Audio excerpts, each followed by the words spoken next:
께서 우리 모두에게 은혜 주시기를 소망합니다. 사흘 동안 걸어야 하는 큰 성 니누에를 요나는 며칠 동안 걸었습니까? 단 하루밖에 걷지 않았습니다. 그러면서 선포한 메시지는 40일이 지나면 니누에가 무너진다. 이렇게 부르짖고 그 메시지를 전할 때 정말 마음을 다해서 해야 되는데 요나는 그렇게 하지 않았습니다. 그런데 여러분, 우리가 생각하는 예상되는 부분은 그렇게 메시지를 전하면 역사가 일어나겠습니까? 안 일어나죠.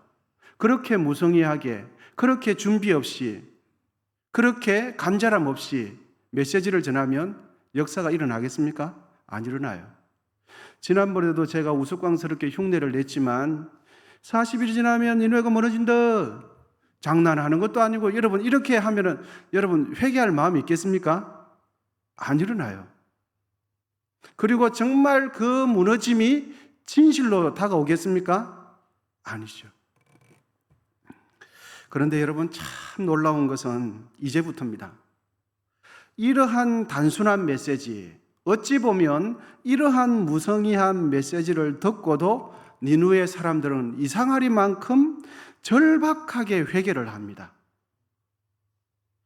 우상을 섬기던 불신자들이 40일이 지나면 니누에가 무너진다라는 이 심판의 메시지를 듣고도 회개할 줄 누가 알았겠습니까? 누가 그렇게 통곡을 하고 절박하게 정말 그것이 사실이구나, 회개하지 않으면 인생 끝나는구나 라고 그렇게 회개할 줄 누가 알았겠습니까? 여러분, 이사야 선지자 잘 아시죠? 에레미야 선지자 잘 아시죠? 에스겔 선지자 잘 아시죠?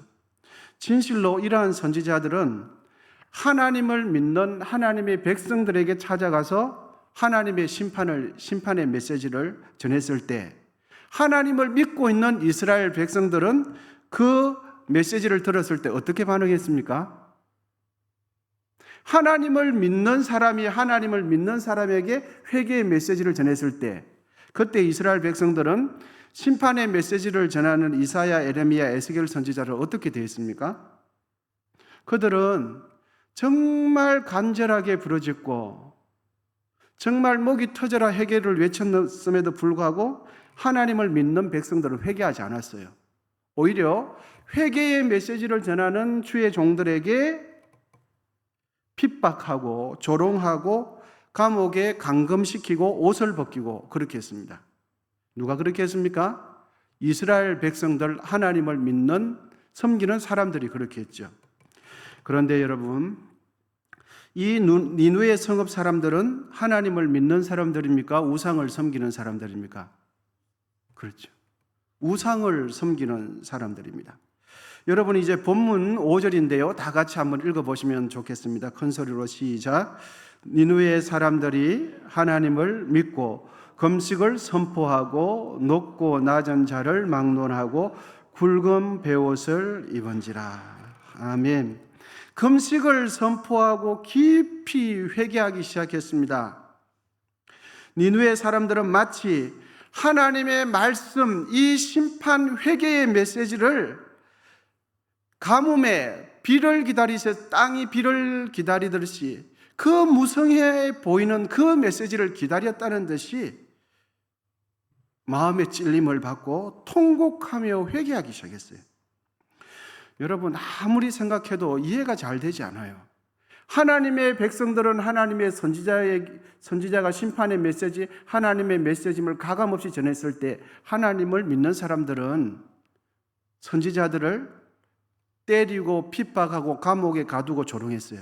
그런데 하나님을 전혀 모르는 우상을 섬기는 사람들은 무성의한 메시지 그 한마디에 통해 자복하며 금식까지 하며 회개하기 시작하는 겁니다.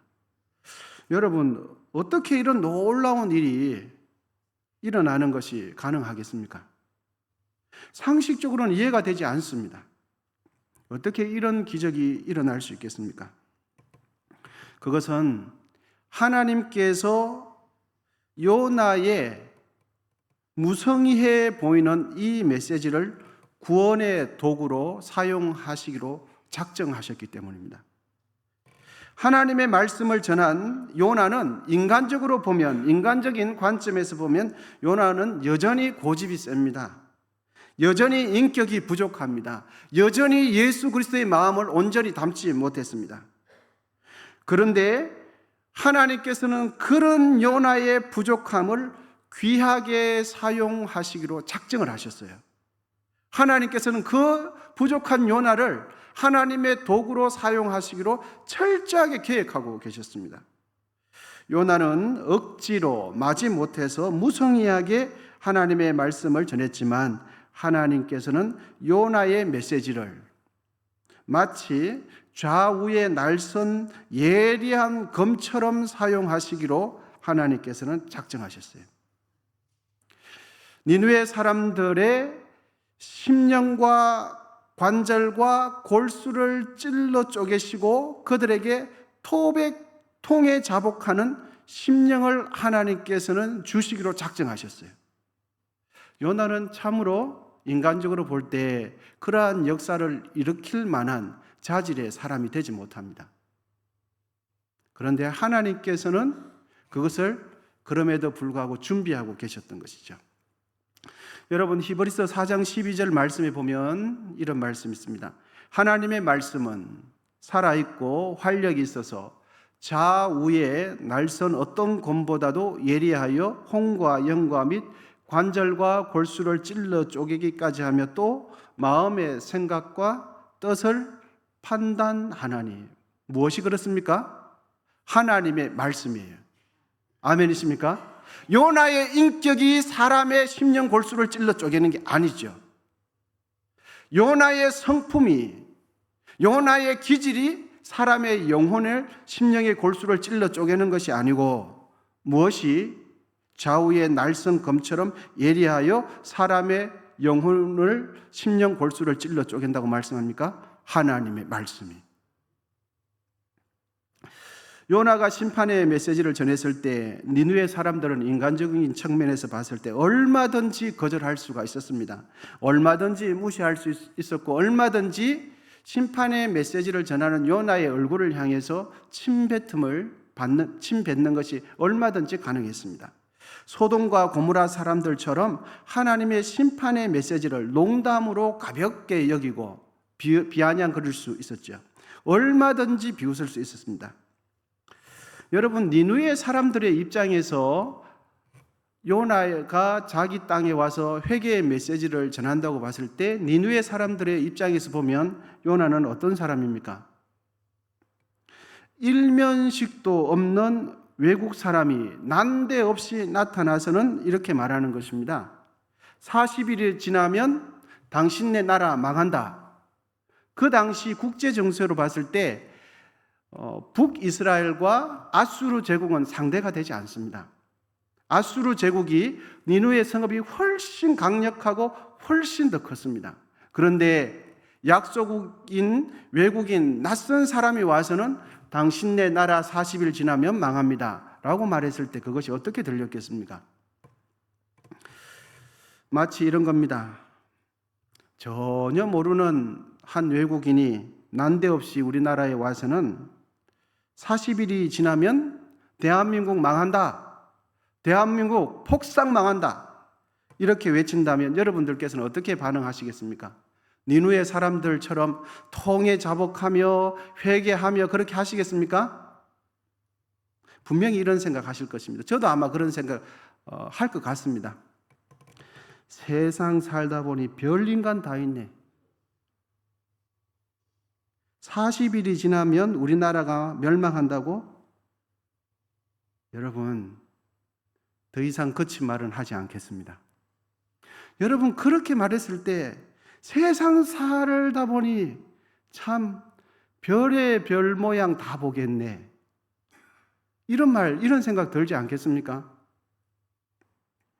니느웨 사람들은 얼마든지 약소국인 그 요나 한 사람이 찾아와서는 회개의 메시지를 전했을 때 그 요나를 향하여 비난하고 조롱할 수 있었지만 너무 놀라운 사실은 니느웨 사람들은 무성의한 그 요나의 메시지에 절박하게 회개하기 시작했습니다. 온 마음을 쏟으면서 간절히 준비한 메시지도 아닌데 어떻게 그런 반응을 할 수 있을까 하는 것입니다. 그것은 바로 하나님께서 니누의 성읍 사람들을 구원하시고자 하나님께서 계획해 놓으셨기 때문입니다. 하나님께서는 니누의 사람들을 구원하는 구원의 도구로 요나를 사용하시기로 하나님께서는 작정하셨어요. 요나의 성품과 상관없이 하나님께서 요나를 사용하시기로 작정하셨습니다. 그러면 여러분, 요나를 니누웨에 보내신 분은 누구십니까? 하나님이시죠. 그리고 요나의 입술 속에 임박한 하나님의 심판 메시지를 선포하도록 그 메시지를 주신 분은 누굽니까? 하나님이시죠.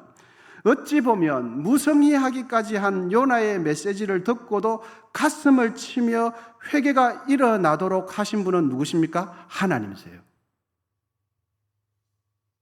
요나가 한 것은 아무것도 없습니다. 굳이 요나가 한 것이 있다면 지극히 소극적인 순종을 한 것밖에 없습니다.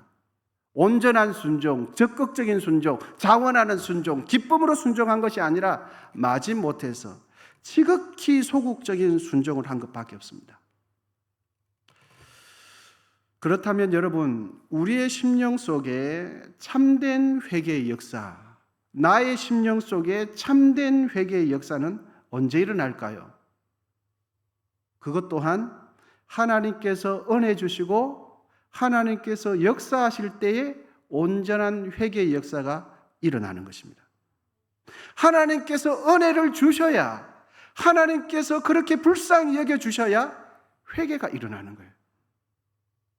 성령께서 우리 심령 가운데 역사하실 때만이 회개의 역사가 일어나는 것입니다.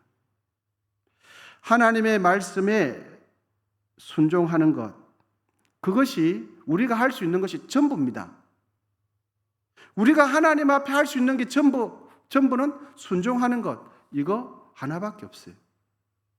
요나의 메시지는 니느웨 성읍 사람들의 마음을, 그의 영혼들을 송두리째 흔들어 놓고 말았습니다. 니느웨 성읍 사람들이 회개를 하는데 그 회개는 특징이 있는데 그것은 바로 아래로부터 회개가 전개되기 시작했습니다.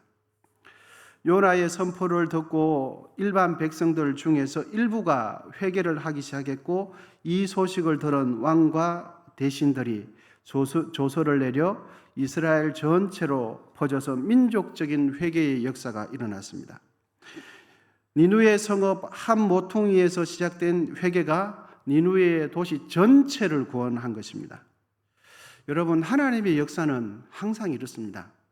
대단한 사람, 유력한 사람이 주의 일을 크게 위대할 것처럼 할 것 같지만 그렇지 않습니다. 하나님의 역사, 부흥의 역사, 회개의 역사는 전부 다 누가 되었든지 하나님의 말씀에 순종하는 그 사람에 의해서 하나님의 일은 시작됩니다. 그렇게 작게 시작된 하나님의 역사는 전 도시, 전 국가로, 심지어는 다른 나라로까지 회개의 역사가 일어나는 것입니다. 사도행전 2장에 보시면 오순절 역사도 마찬가지죠. 제자들이 마가의 다락방에 모였을 때 오순절날 성령이 임했죠. 그 성령의 역사는 마가의 다락방에서 벌벌 떠는 주의 제자들에게 임했는데, 그 성령의 역사는 온 유대와 사마리아와 땅끝까지 이르러 지금의 우리의 영혼을 살려내고 있는 것이죠. 여러분, 우리 교회에도 이런 구원의 역사, 회개의 역사가 있게 되시기를 예수님의 이름으로 기원드립니다. 교회 안에 치유의 역사도, 병고침의 역사도 우리 교회 안에서 일어나게 되시기를 기원드립니다. 하나님을 예배하다가 병이 낫는 역사가 있게 되기를 기원드립니다. 성령께서 역사하셔서 온전히 예수 그리스도를 추구할 때 그 마음을 우리 성령께서 보셔서 불쌍히 여기셔서 죽을 병도 살려내게 되는 그런 역사가 있기를 기원드리는 것입니다. 불신자들이 우리 교회를 통하여 복음을 듣고 불신자들이 예수를 믿게 되는 그런 일들이 교회 안에 일어나야 하는 것입니다. 우리 교회는 하나님의 영원한 관심사 사람이지요. 우리 교회는 하나님의 영원한 관심사가 되시는 사람을 세우고 사람을 살리는 교회가 되기를 예수님의 이름으로 축복합니다.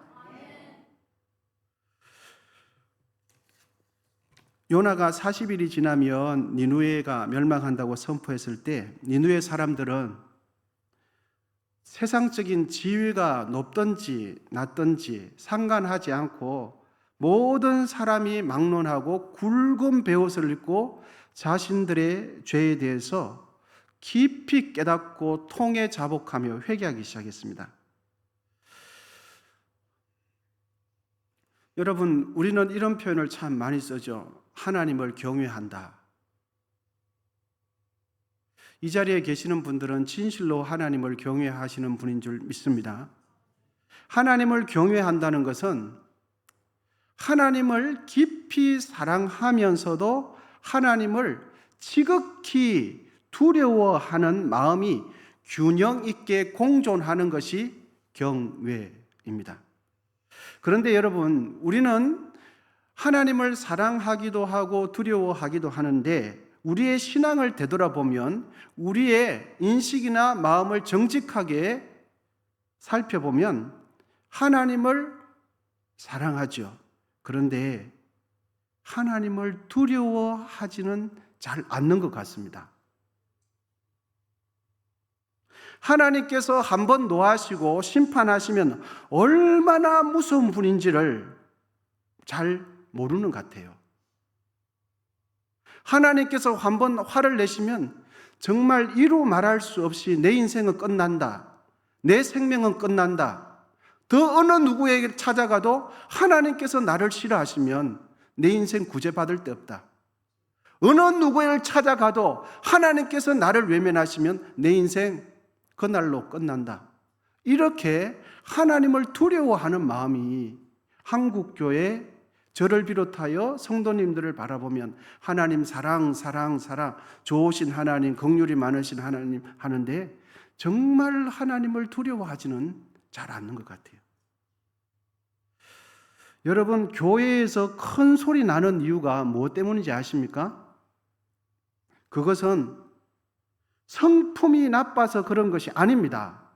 큰 소리 내는 사람이 성품이 나빠서 그런 게 아니에요. 무엇 때문에 그런 줄 아십니까? 하나님 무서운 줄 몰라서 그래요. 교회에서 문제를 일으키는 사람들이 성질이 불같아서 그런 게 아니에요. 무엇 때문입니까? 하나님 무서운 줄 몰라서 그래요. 하나님을 주인으로 섬기는 교회에서 연약한 성도, 가난한 성도, 힘없는 성도들을 함부로 대하는 것은 무엇 때문인 줄 아십니까? 속이 좁아서 그런 게 아니에요. 무엇 때문에 그럴까요? 하나님 무서운 줄 몰라서 그런 거예요. 하나님 정말로 무서운 분이라면 내가 교회에 찾아온 가난한 성도 함부로 대할 수 있습니까? 못해요. 그분 안에 누가 계십니까? 하나님 계시거든요. 집에서는 화를 내고 집에서는 내 마음대로 성질을 내더라도 교회 안에서는 그렇게 하시면 하나님 안 좋아하세요. 아유, 오늘 수요일 갔더니 담임 목사님 설교하는데 집에서는 성질 내도 된다 하더라. 집에서는 성질 마음대로 내다 그래도 괜찮다고 설교하더라. 여러분, 이렇게 말씀 전하는 거 아닙니다. 집에서도 참 이렇게 본을 보여야 되는데 집에서는 자신의 모습을 감추지 못하잖아요. 집에서는 혹 그러더라도 교회 안에서는 그러면 안 돼요. 왜요? 하나님이 보시잖아요. 집에 있을 때도 보시죠. 그런데 우리가 집에서도 연약함이 있지만 교회 안에서 주의 공동체 안에서까지 그러는 것은 성질이 나빠서 그런 게 아니에요. 성격이 모나서 그런 게 아니에요. 누굴 무서운지 몰라서 그렇습니까? 하나님 무서운 줄 몰라서 그래요. 여러분, 그렇지 않겠습니까? 하나님이 내가 이 교회에서 하는 걸 바라보고 있다면, 허리 깨뚫고 본다면, 일거수일투족을 내 심령까지 한 올 한 올, 한 꺼풀 한 꺼풀 내 마음의 흐름까지 다 안다고 안다면, 이것이 하늘에 계신 하나님께서 다 본다면 성격하고는 상관없는 문제죠. 여러분, 집에서도 온화하시고 교회에서도 온화하시게 되시기를 축복합니다.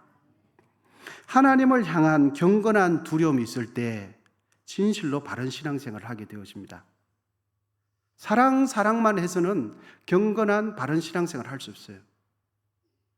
그런 측면에서 있어서 우리 모두는 하나님을 두려워하게 되시기를 축복합니다.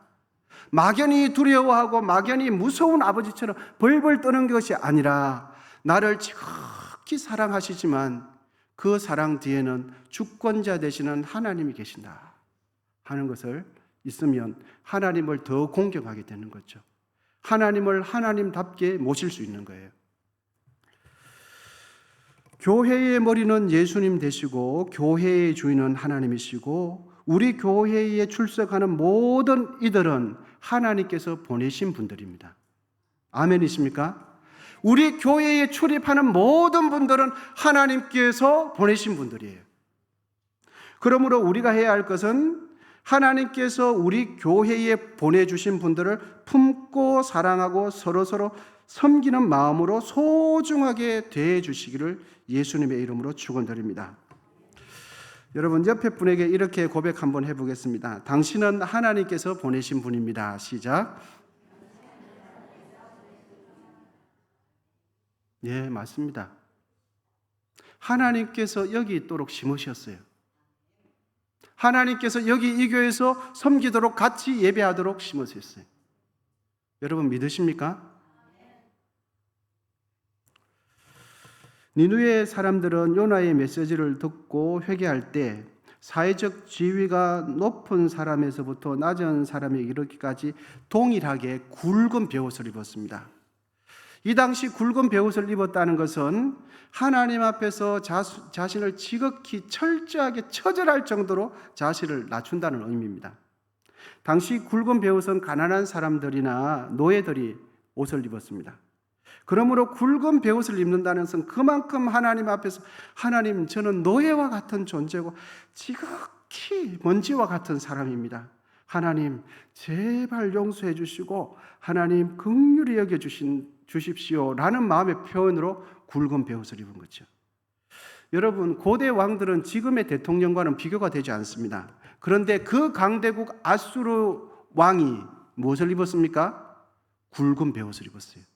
평범한 한 사람, 초라한 연약한 한 사람이 아니라 왕이 노예가 입는 굵은 베옷을 입었어요.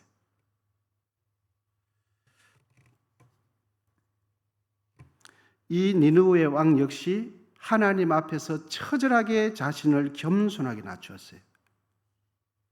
얼마나 철저하게 금식하고 회개했는지 6절에 보시면은 사람이나 짐승이나 소떼나 양떼나 아무것도 입에 대지 못하게 하고 뭘도 마시지 말라고 합니까? 물도 마시지 말라고. 물도 마시지. 금식 기도원 같은 데에 가시면 뭐 다 그런 건 아니지만 그게 이제 책임 관리자 원장 되시는 분들과 또 금식하시러 오시는 분들 같이 금식 기도하게 되죠. 그러면 금식 기도 본격적으로 들어가게 되면 사람은 일절 굶지 않습니까? 그리고 단식, 물까지 마시지 않죠. 그러면 사람은 굶는데 그 기도원을 지키는 개들은 어떻게 되겠습니까, 여러분? 그렇습니다. 그때 이제 자주 가던 금식 기도원에 그 원장님은 사람이 굶는데 너희들도 금식해. 개, 강아지들 싹 금식시키는 거예요. 그리고 나면 개, 강아지가 배가 고프니까 3일 지나지 않습니까? 그렇게 열심히 그 이유를 딱 먹으면, 그런데도 개들이 그렇게 건강하더랍니다. 그러면서 하시는 말씀이 금식하면 동물도 건강해진다, 뭐 이런 이야기를 하셨는데 오늘 본문이 똑같습니다.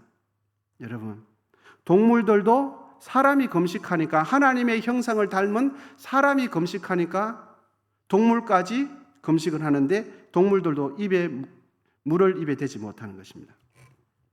왕도 금식하며 굵은 베옷을 입고 회개하고 일반 백성들도 굵은 베옷을 입고 회개합니다. 여러분, 하나님 앞에서 세상의 지위의 높고 낮음은 하나님 앞에서는 별로 중요하지 않습니다. 교회에서는 세상의 사회적 지위가 교회 안에서는 그렇게 중요하지 않습니다. 교회 안에서는 가진 자나 못 가진 자나 배운 자나 못 배운 자나 복음 안에서 예수님 안에서 차별 없이 구별 없이 아름답게 조화를 이루어야 할 줄 믿습니다. 예수님 안에서 한 공동체를 마음으로부터 서로 존중하고 사랑해야 돼요.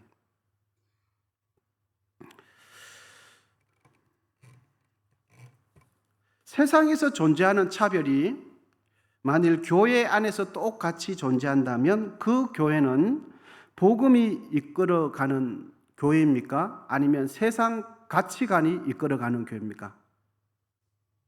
그렇죠. 그런 교회는 성령께서 이끌어 가시는 교회입니까? 아니면 세상의 힘이 이끌어가는 교회입니까? 그렇습니다. 그런 교회가 있다면 그런 교회는 그리스도의 사랑이 이끌어가는 교회입니까? 아니면 세상의 열등, 우등 가치관이 이끌어가는 교회입니까? 그렇죠. 교회는 복음이 이끌어가야 합니다. 교회는 성령께서 역사하셔야 됩니다. 교회는 그리스도의 사랑이 이끌어가야 합니다. 우리 모두 우리 연성교회는 그런 교회가 될 줄 믿습니다. 성령께서 역사하시는 교회, 하나님의 말씀이 이끌어가는 교회, 그리스도의 사랑이 공동체를 묶는 교회가 되어야 합니다. 니느웨 사람들이 회개할 때 하나님께서는 그러면 어떻게 하셨을까요, 여러분? 오늘 본문 10절인데요. 같이 한번 읽어보도록 하겠습니다. 10절입니다. 같이 읽도록 하겠습니다. 시작. 하나님이 그들이 행한 것 곧 그 악한 길에서 돌이켜 떠난 것을 보시고 하나님이 뜻을 돌이키사 그들에게 내리라고 말씀하신 재앙을 내리지 아니하시니라. 아멘. 니느웨 사람들이 회개하기 시작하니까 진실로 회개하고 진실로 마음을 돌이켜서 강팍하게 살고 세상대로 육신적으로 쾌락적으로 살다가 그 무성해 보이는 요나의 단순한 메시지를 듣고는 그들 심령 가운데 청청병력과처럼 절박하게 하나님 앞에 회개하기 시작했습니다. 니느웨 사람들은 형식적으로 회개하지 않았습니다. 그리고 니느웨 사람들은 마음을 돌이킬 때에 모양만 내지 않았습니다. 요엘 선지자가 외친 대로 마음을 찢으며 회개를 했습니다. 그들은 외형적으로 굵은 베옷만 입은 것이 아니라 자신들의 잘못된 삶과 행위를 실제적으로 돌이켰어요. 좀 전에도 우리가 10절을 읽었는데 꼼꼼히 보시면 하나님이 그들이 행한 것 곧 그 악한 길에서 돌이켜 뭐한 것을 보시고요? 떠난 것을 보시고 이 떠났다는 것은 삶의 행동의 수정이 일어났다라는 것이죠. 떠난 것을 보시고 하나님이 뜻을 돌이키사 그들에게 내리라고 말씀하신 재앙을 내리지 아니하시니라. 여러분, 참된 회개는 무엇일까요? 참된 회개의 열매는 무엇일까요? 그것은 삶을 돌이키는 겁니다. 회개는 허겁겨 우는 것이 회개가 아닙니다. 참된 회개는 오래 기도하는 것이 참된 회개가 아닙니다. 참된 회개는 금식하며 철야하는 것이 참된 회개가 아닙니다. 참된 회개는 종교적인 행위, 예배를 더 많이 드리는 것이 회개가 아닙니다. 참된 회개는 무엇을 돌이키는 것입니까? 삶을 돌이키는 거예요. 아멘이십니까? 그렇습니다. 참된 회개는 흐느끼 우는 것이 참된 회개가 아니에요.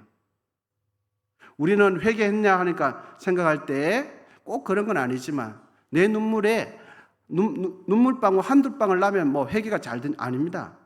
흐느끼 울고 땅을 치면서 하는 것이 회개가 아니에요. 회개가 되어지는 가정의 한 요소일 뿐이지 참된 회개의 열매는 삶을 돌이키는 거예요. 그래서 오늘 하나님께서 니누의 성읍이 회개하는 것을 보셨을 때 뭘 보셨습니까? 그들이 행동을 돌이킨 것을 떠난 것을 보시고, 여러분 행동에 변화 없는 통의 자복, 행동이 변화 없는 흐느껴 우는 것은 아무 열매도 아닙니다. 그러므로 우리는 회개할 때 울려고 하지 말고, 흐느껴 울려고 하지 말고 잘못된 습관과 태도를 하나님의 은혜에 붙들고 바꿔야 할 줄 믿습니다. 우리는 회개하면 그냥 인상을 쓰고 울려고 준비를 울려고. 여러분, 회개는 우는 것이 아니에요. 정말 하나님 앞에 내 마음을 찢기 위해서 최선을 다해서 하나님 앞에 집중하기 위해서 완악한 나의 마음을 찢어내기 위해서 얼굴을 찡그리는 것이지, 그러다 보면 내 마음의 죄를 깨닫고 가슴이 너무 아파서 울게 되는 것뿐이지 우는 것 자체가 회개가 아니라는 것을 여러분 깊이 생각하시길 바랍니다. 그리고 회개를 시작할 때는 정말 감정으로 치우치려고 하지 말고, 감정은 진실한 회개가 있으면 감정은 일어나게 돼 있어요. 정말로 내가 의지와 결단을 가지고 하나님, 내가 이거 고치지 않으면 밥 안 먹습니다. 잠 안 자겠습니다. 이런 마음으로 자신의 삶을 고치도록 해야 돼요. 그것이 회개의 참된 열매입니다. 누가복음 15장에 보면 아버지 집을 떠난 둘째 아들, 잘 아시는 내용입니다. 둘째 아들에게 있어서 여러분 어떻게 하는 것이 이 둘째 아들이 회개하는 걸까요? 어떻게 하는 것이 둘째 아들이 회개하는 게 바르게 참된 회개가 되겠습니까? 흐느껴 우는 것일까요? 아버지 집을 떠난 그곳에서 흐느껴 우는 것일까요? 아닙니다. 둘째 아들에게 있어서 참된 회개는 아버지 집을 떠난 그곳에서 오래 기도하는 것입니까? 아닙니다. 둘째 아들에게 있어서 회개는 아버지 떠난 것을 그리워하면서 아버지를 향해서, 아버지가 계신 방향을 향해서 절하는 것, 예배하는 걸까요? 아닙니다. 둘째 아들에게 있어서 참된 회개는 다 필요 없고 아버지께로 그냥 돌아가면 돼요. 아멘이십니까? 아버지 앞에 돌아가면 돼요. 여러분, 우리에게 진정으로 필요한 것은 무엇일까요? 우리가 하나님을 지금 섬기고 있는데 우리에게 있어서 진정으로 필요한 것은 무엇일까요? 더 많은 은혜, 더 많은 축복이 아니라 우리의 삶을 돌이키는 실천입니다. 하나님의 능력이 부족한 것이 아니라 그 은혜를 받고도 우리가 삶을 돌이키지 않아요. 여러분, 우상을 섬기는 니누의 성읍 사람들이 하나님의 심판에서 구원받을 수 있었던 것은 간단합니다. 그들의 삶을 돌이켜 회개했기 때문입니다. 간단하죠. 하나님께서 우리에게 원하시는 것은 여러분 무엇일까요? 하나님께서 은혜를 더 많이 주시지 않아서 우리가 변화 안 될 걸까요? 하나님께서 능력이 부족해서 우리가 변화되지 못했을까요? 아니요. 하나님께서는 은혜 충분히 주신 줄 믿습니다. 하나님께서는 능력으로 우리를 붙들어 주세요. 그런데 우리가 마음에 결단하고 하나님 돌아가겠습니다 하고 돌아가지 않아서 그래요. 이제는 하나님 지금까지 해왔던 거 칼로 두부를 베듯이 딱 자르고 하나님 돌아섭니다 라고 돌이키지 않아서 그래요. 은혜가 부족하거나 하나님의 능력이 부족해서 그런 것이 아닙니다. 우리의 영혼이 다시금 구원의 감격을 회복하고 하나님 아버지 믿는 이 즐거움을 회복하는 것은, 그리고 죄의 유혹을 이기는 유일한 길은 돌이키는 겁니다. 한국 교회가 새로워지는 길은 여러분 무엇일까요? 교회 건물을 더 멋지게, 더 세련되게, 더 리모델링 하는 것일까요? 아니면 세상의 유력한 자들을 교회에 어떻게 해서라도 전도를 해서 교회 재정을 늘리는 것일까요? 아닙니다. 한국 교회가 새로워지는 것은 회개하는 거죠. 하나님께로 돌아가는 거예요. 회개는 우리의 영혼을 가장 빠르게 회복시키는 길입니다. 회개는 우리를 정죄하는 것이 아니라 가장 빠르게 하나님께로 회복시키는 영적인 보약과 같은 것이 회개예요. 회개는 심판의 자리에서 구원의 자리로 옮겨주는 강력한 도구가 회개입니다. 창세 이래로 하나님께서 회개하는 자를 외면하신 적이 없습니다. 아멘이십니까? 하나님께서는 창세 이래로 회개하고 돌이켜서 하나님 앞에 두 손 들고 자복하는 자를 물리친 적이 없어요.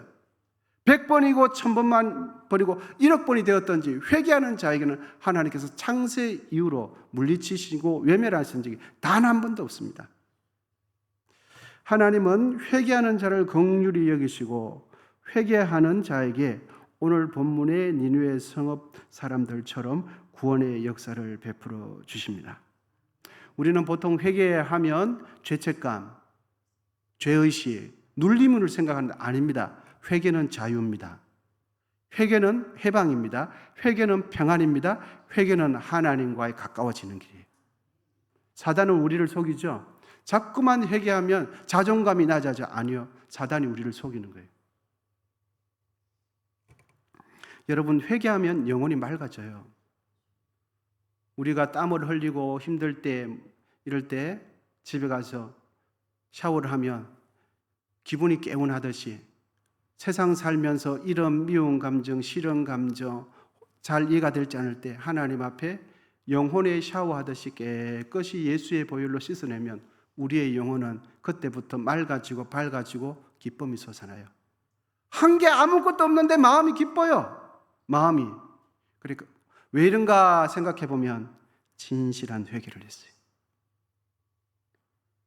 내가 더 많이 가진 것도 아니에요. 더 내가 가지고 싶었던 것을 소유한 것도 아닌데 마음이 너무너무 기쁜 거예요. 그리고 모든 관계가 새로워진 것처럼 다 정리가 돼요. 회개는 영적인 보약과 같은 거예요. 그럼 여러분, 니느웨 백성들이 절박하게 금식하며 철저하게 회개했을 때 요나 선지자는 정말 기뻐했을까요? 아니면 회개하는 니느웨 성읍 사람들을 보면서 화가 났을까요? 기뻐했을 것 같습니까? 아니면 화가 났을 것 같습니까? 요나의 마음은 어땠을까요?